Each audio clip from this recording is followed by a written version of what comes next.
2 months after getting engaged, my fiancée and her first love posted a picture of their matching rings online. I immediately commented 99, only to get a call from my fiancée cursing me out. You need to apologize to Victor. Meanwhile, her first love took it up a notch by changing their profile picture to a couple's pic. So, I pulled my investment and called off the engagement. But then she cried, asking, "Are you going to leave me?" When Fiona came home late again, I was just tired. She said she wanted to eat my cooking, so I took off work and spent the afternoon in the kitchen. But I waited all night, and Fiona never showed. If it weren't for seeing Victor's social media, I'd have thought something happened to her. Watching that dinner get cold, my heart sank. "Is this chicken soup you made?"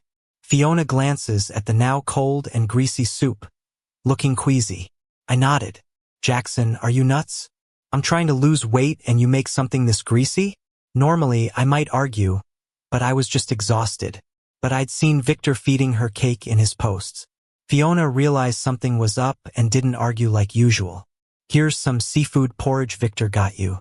You don't like him, but he still got you porridge. Jackson, you need to let it go." Victor and Fiona grew up together. They shared drinks, spoons, even beds. I told her to keep some distance, since we were engaged. At first, she'd patiently explain it was just a lifelong friendship.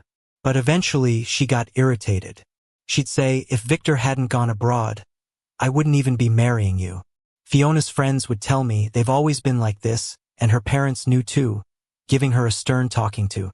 Fiona kept her distance for a while, yet Victor would still make jabs at me. "Jackson, see, I'm not next to Fiona, or we're drinking our own drinks, Jackson." But bit by bit, I got a rep for being controlling. Fiona thought I was driving a wedge between them. She never stuck up for me, and soon my image was muddy. "You've always treated Victor like this, but he's mature enough to ignore it. Can't you just leave him alone, Jackson?" I didn't argue. Fiona, seeing my cold reaction today, felt a bit guilty, remembering she flaked on me first. I looked at the cold seafood porridge and felt a pang of sadness. "You know I'm allergic to seafood, right?" Fiona looked shocked. She had no idea. "Jackson, are you making stuff up now? I've seen you eat seafood at parties." True, I'd had seafood in front of her before. So now, she just thought I was being dramatic and petty. I grimaced. When things were tense between Fiona and me, I tried to smooth things over. Eating the seafood Victor gave me despite the nausea. I ended up vomiting in the bathroom, with Victor smirking beside me. "Jackson, I know you're allergic to seafood. That was on purpose." I glared back, desperately holding it together. "Do you think Fiona would believe you over the guy she grew up with?" Fiona thought I made myself sick just because Victor gave it to me. This only strained our relationship more. She publicly claimed, "Jackson's just uncouth. Can't handle high-class food. A bit of seafood makes him puke." My haters knew about my allergy, but my fiancé didn't. I stayed quiet and started cleaning up dinner. Fiona, feeling embarrassed, tried to make up, even offering a rare hug, something she'd usually never initiate. Back then, I thought she was just shy. Yet I'd seen her more than once being playful and affectionate with Victor. "Sorry about yesterday, Jackson," she said. "I went out too late with Victor, neglected you. Didn't you want to see that concert? We should go when we have time." I'd been excited about that concert tour and asked Fiona to go. But she kept saying she was too busy. Yet, Victor's post showed 2 tickets and Fiona seen from the back, listening to the concert with someone I love. The scent of Victor's usual cologne hit my nose and I just felt disgusted. I pushed away from her hug. "No point, the show's over." Fiona got annoyed. She'd never had to sweet-talk me before. "Can't you stop being so petty, Jackson? Even if Victor and I were something, what's it matter to you? Stop with the attitude." She got worked up and accidentally spilled the porridge on me. The seafood touched my skin and a rash flared up. Fiona was stunned. She hadn't realized I was really allergic. A tiny bit caused a rash, imagine a whole bite. I lifted my rash-covered hand. See, I wasn't lying. Fiona quickly drove me to the hospital, complaining all the way. "Jackson, why'd you have to be so immature? I believed you, no need to prove it like this." It's like she wasn't the one who spilled the porridge. Like I was just making a scene for no reason. I stayed silent. I hadn't slept all night and my empty stomach was making me a bit nauseous. Fiona's car smelled like smoke. That wasn't coming from me. Fiona never let anyone mess up her stuff. One time, my low blood sugar kicked in. I barely opened a Snickers bar before Fiona screamed, "Jackson, who said you could eat in my car? Are you dirty or what? I hate crumbs in my car. Get out right now." And just like that, she kicked me out, almost sending me to the hospital because of low blood sugar. I thought Fiona just had a cleanliness obsession, couldn't stand a speck of dirt. Yet I caught Victor smoking in her car more than once. Amidst the haze, Fiona took a deep inhale, her face even showing a bit of bliss. Victor gave the car a masculine touch.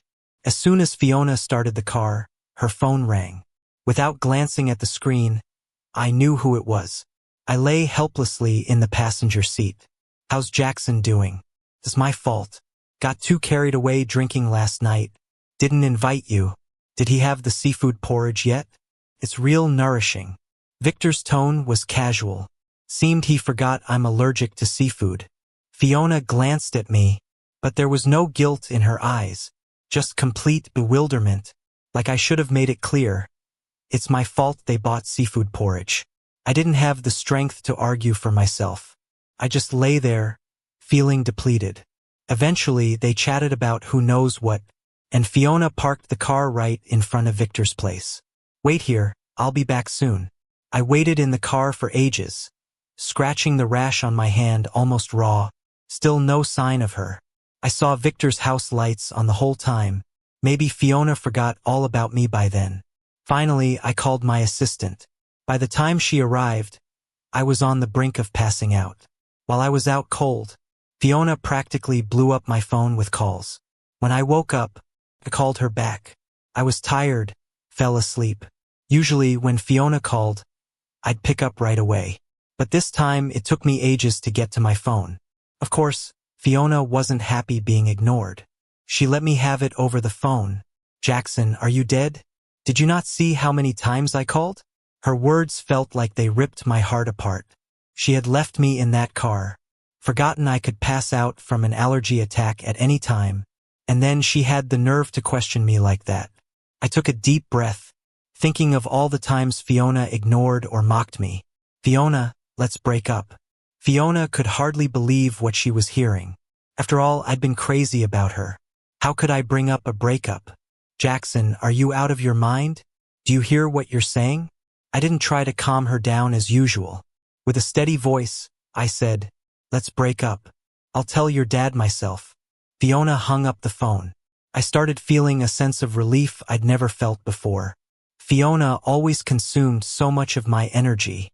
I had to constantly ride her emotional roller coaster, cater to her every whim, even heal from the wounds she inflicted. I'm so exhausted from this relationship. After a day off, I returned to the office like nothing changed. My assistant asked if Fiona and I had made up because I seemed in good spirits. I didn't say a word, out of respect for Fiona, not announcing our breakup yet. 10 days later, Fiona herself made lunch and brought it to the office. I hadn't told anyone about our split. My assistant still thought of Fiona as the boss's girl. I glanced at lunch, passed it to my assistant. "Boss, Fiona made this for you. Is it okay for me to eat it?" "I'm not hungry," I said and got back to work. Then, out of nowhere, Victor sent me a picture. A bed shot of him and Fiona. She was cuddled up to him, all smiles, and they were quite undressed. A challenge in both photo and message. If I hadn't gone abroad back then, you wouldn't even have had a chance with her. In the past, I would have lost my cool and argued with Fiona. Fiona would accuse me of being petty, and we'd have a huge fight. Victor would then comfort her, convincing her more and more that he was better for her. I forwarded the picture to Fiona. She spent the rest of the afternoon compulsively checking her social media, hoping I'd comment on lunch. I used to post about every gift she gave me, trying to showcase our love. Turns out, Fiona thought it was all silly. Jackson's so easy to please. I gave him a trinket and he shares it all over the place. Such a sheltered control freak. No idea why Dad wanted us engaged. Fiona freaked out as soon as she saw the picture. Jackson, let me explain. It's not what you think. I cut her off. Just don't let people snap those pictures next time. Fiona was speechless. She had a whole explanation prepared, swallowed by my simple advice. You're not mad? Fiona expected anger, rage, questions, not a curt reminder. You're not mad? Just looking out for you. Don't let someone take advantage of you. Fiona fell silent. I ended the call. I wasn't going to waste more energy on her. The company just scored a big project. So I decided to treat the team to dinner. At the bar, we ran into Victor and his group.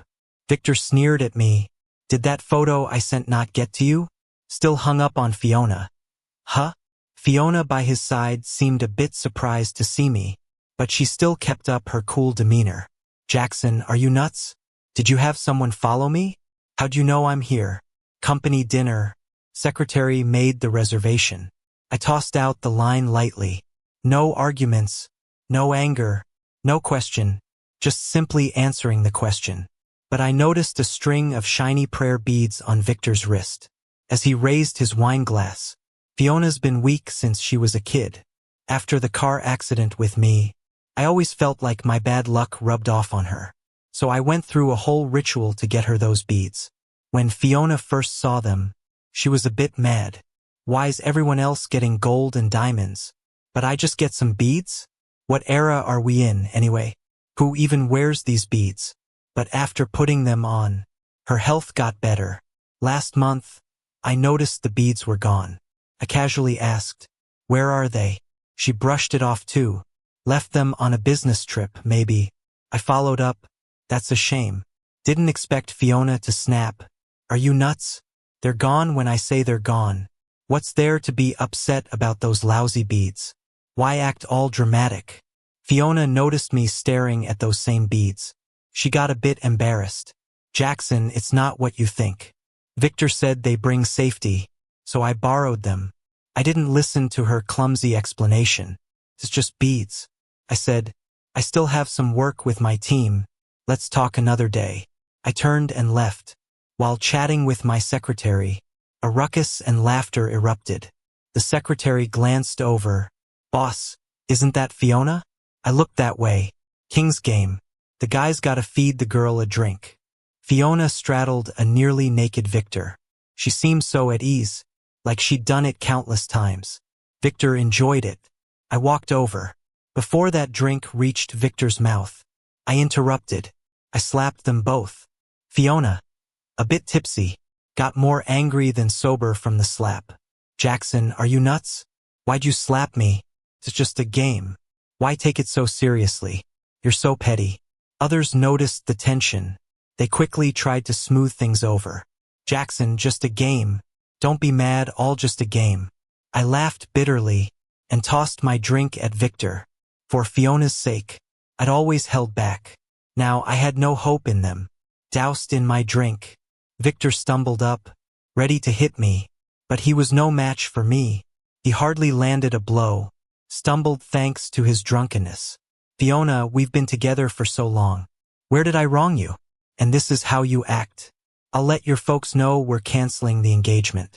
I left, determined. Fiona sobered up at my words.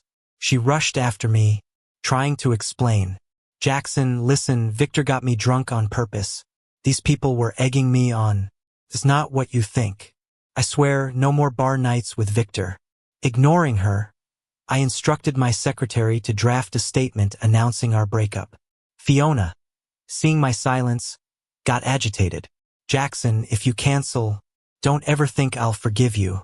A month ago, I might have begged for forgiveness, if I'd still cared.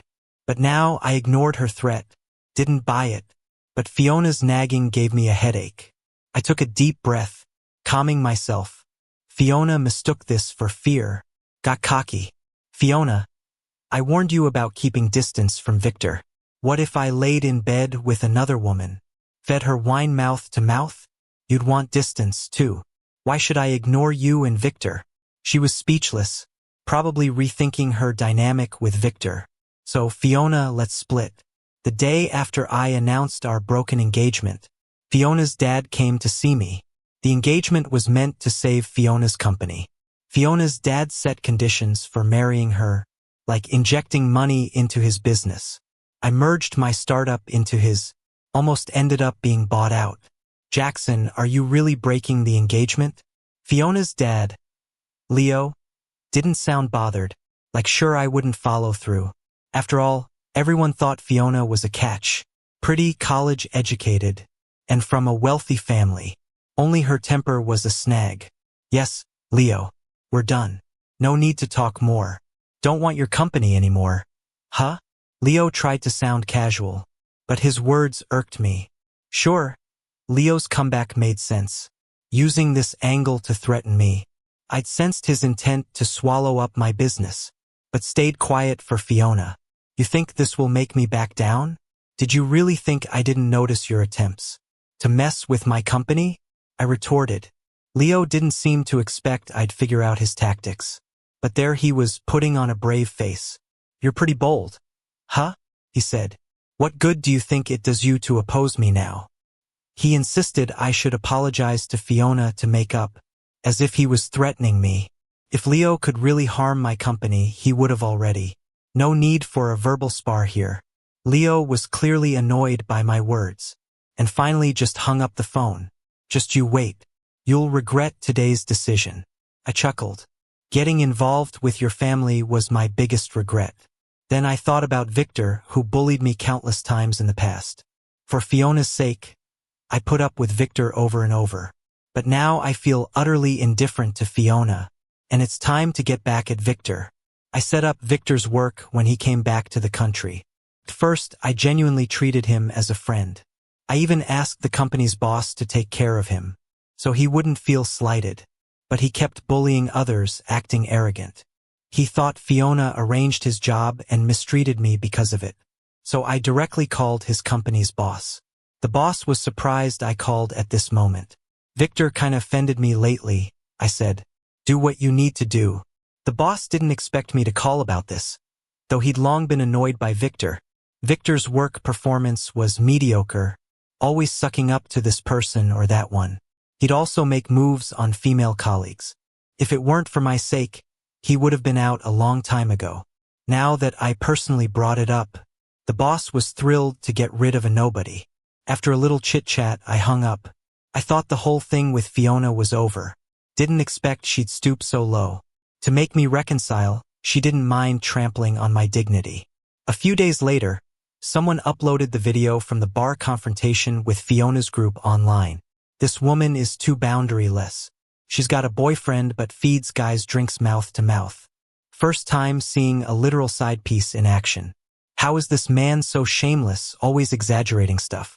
Look how that guy with control issues is just way too much. It's just a drink. Is it worth all this fuss? Online comments seemed tilted my way, but there were shills steering it towards Fiona. I figured this was Fiona's strategy against me. Sure enough, that night Fiona publicly questioned me on social media. She accused me of cheating while she was pregnant. She even pulled up fake pregnancy test results and photos of me walking with a female colleague. Fiona claims her family helped me rise after we got engaged. Figured she couldn't take it anymore and got close to Victor. Fiona's a top-ranked grad. Her whole post was melodramatic, full of her wronged feelings and pains. She painted me as two-faced and unfaithful. Fiona's hand at twisting things like that. She's not afraid of being exposed, but most folks don't know the real story, so many started blaming me. This dude's so shameless, cheating during her pregnancy. If I hadn't witnessed it, I'd never believe it. Can't believe there's a man who scams with marriage and cheats. I felt bad for this guy at first, didn't know he had no limits. But this pregnancy test looks so fake, right? A few defending me were drowned out by the noise. I read these comments and slammed my phone against the wall. The device shattered instantly. My secretary heard the noise and came over to ask if I needed anything. Fiona hasn't changed, still loves stirring up trouble. If you want to smear me, bring it on. But I didn't clarify things right away. Letting some time pass makes sense. Jumping in too soon would seem panicky, and indirectly confirms the accusations. By not rushing to clear things up, The next day, company stock tanked. Almost on cue, Leo's call came through. "Jackson, tough times." "Huh?" he sneered. "Told you not to go against me. Now look, stock's plummeting. You're hopeless. Apologize to Fiona now, maybe I can save your company," Leo offered. He's acting all smug. But if he had the money, he'd have already tried to buy my company. There's no need for threats here. His company's failing, grabbing mine was his endgame. But I wanted him to leave with some dignity. So I calmly responded, "Uncle, what nonsense are you spouting? My company's doing great, no need for your worry." Seeing I wasn't convinced, Leo grew angrier. "You're just pretending. If your stock drops any lower, you won't be able to save it, Jackson. You're really stuck on this, huh?" After hanging up on the furious middle-aged man, Fiona unexpectedly showed up later. Fiona looked rough, almost unwell. Her face was pale and weak-looking. A month ago, I would have fussed over her, but now my gaze was icy cold. She seemed bothered by my stare, her complexion paler. Still, she held her ground. "Jackson, why'd you fire Victor? If you're mad, take it out on me. If you apologize to Victor, maybe I'll take down what's online." Fiona forced calmness, delivering her lines smoothly. I chuckled back. "What makes you think you have any room to negotiate with me right now? Did you really think I wouldn't have the evidence to turn things around? Before, you might have taken advantage of my feelings for you to hurt me recklessly. But now, I don't love you anymore, Fiona. You don't have the power to hurt me anymore." After hearing this, Fiona's already pale face turned even whiter. Tears welled up in her eyes. She muttered, "How can you not love me? How can you not like me? You were always the one who loved me the most." "The Jackson who loved you died a long time ago," I said. "Every time you chipped away at my feelings for you, you killed that Jackson little by little." My words seemed to break Fiona. She started screaming, "The one thing I regret the most is being engaged to you." Hearing this, Fiona was driven to madness. She pushed me with all her might. "Jackson, you're hilarious. Did I beg you? Force you to marry me? I regret meeting you. If it weren't for you, I'd have left with Victor ages ago. But now I'm stuck marrying you. If you keep being so stubborn, don't blame us when things turn ugly." With that, Fiona stormed out, and I began my plan for revenge. I handed over a photo to a professional agency for analysis. To my surprise, they recognized it as photoshopped instantly, before even taking a close look. They asked if I wanted them to issue a report, and I nodded. I wondered if their happy days were about to end. I compiled all the phone recordings with Leo and Fiona. I finished compiling the evidence before sunrise and uploaded it online. When my boss found out Fiona's article was pulled from the site, I let him know the evidence had been uploaded. I nodded, acknowledging his message. I'd stayed up all night pulling together all that evidence. I hadn't been checking my phone. Once I turned it on, a flood of missed calls came rushing in, mostly from Leo. After I published my article, it caused his company's stock to plummet. Unlike Fiona's piece, mine was full of facts and professional reports. "Jackson, please," Leo begged. "Your article could destroy my family." I ignored him and headed out for food. He didn't consider the chaos Fiona's article brought me. It almost pushed me to the brink. Checking the time, I decided it was finally time to eat. Stepping to the door, I ran into Fiona and her crew. Leo dropped to his knees. "Jackson, Fiona made me do it. She tempted me. I'm begging you. Let me go." Victor quickly placed all the blame on Fiona. Fiona couldn't believe this man, her childhood friend, the same guy showering her with sweet words just days before. Since the hotel incident, Victor's life had spiraled. People on the street pointed and called him names, and the company fired him. That's when he learned Jackson was actually the owner. He was stunned. "Victor, were you out of your mind trying to seduce the manager's fiancée? Do you even know who Jackson is? He called to say you're no longer welcome here, and your deeds will be reported to the police," he was told. Panic-stricken, Victor realized Jackson, labeled as broke, was the real boss. Trembling at his past actions, he sought Jackson for forgiveness, hoping for mercy. Meanwhile, Fiona's situation worsened, slapped Victor in frustration. Online backlash overwhelmed her. She faced insults every time she stepped outside. Her father shouted at her for losing control of Victor, driving their company close to bankruptcy. She lost weight from all the stress, finally seeing how much Jackson protected her before. Now, she knew Jackson truly didn't love her anymore. She blamed Victor for everything. If it wasn't for your manipulation, I wouldn't have disliked Jackson. I lost Jackson because of you. Victor wasn't one to back down. He kicked Fiona. I thought you were a rich heiress. Turns out you're just a washed-up pretender. Did you think I actually liked you? I was after what I thought was family money. Your family's just an empty shell. Jackson's the one with funds. I was blind to ever choose you. I ignored their dispute, heading inside to eat, uninterested in their chaos. Soon after, I heard someone shout from outside, "Blood! There's blood! This lady seems to have miscarried. Call an ambulance." That fiasco ended with Fiona's miscarriage and Victor's arrest by the cops. Created a massive uproar at home. Victor's reckless kick resulted in Fiona's lifelong infertility. Although Victor wasn't detained long, he frequently tried reaching out to me. Security always turned him away. Seething, Victor took his anger out on Leo. This time, he really hit a wall. Leo decided to sue him for assault. On top of that, he was getting handsy with his female co-workers at the company. Pretty sure he's going to face some serious consequences. After Leo got out of the hospital, he came to find me. He said, "Jackson, can you go see Fiona? She's really sick now. I'm begging you, for the sake of your uncle over these years." I looked at the old man in front of me, with his gray hair. Just a few days ago, he was full of energy. Maybe everything that's happened in the past few months has really knocked him down hard. I nodded. Leo seemed to relax a bit, nodding too. He couldn't threaten me anymore. With the recent events going viral, his company was falling apart. The stocks were on the brink of collapse. The shareholders were all blaming Leo for starting this mess. Fiona and we'd only meet this once. After this, we'd probably never see each other again. The next day, I bought a bouquet of flowers on the street and went to the rehab center where Fiona was staying. Fiona wasn't the vibrant person she used to be. She looked weak. Her once rosy cheeks were now pale. It seemed the miscarriage and Victor's betrayal had really hit her hard. When Fiona saw me, there was a glimmer in her eyes. It seemed like she thought I came to forgive her. "Is it you, Jackson? Am I dreaming? I feel like I haven't seen you in forever. I'm so sorry. Now I realize how good you were to me. I didn't appreciate it. Please, Jackson, come back. I'll change all those mistakes.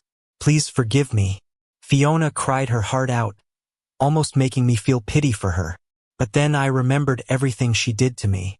How could I forgive her?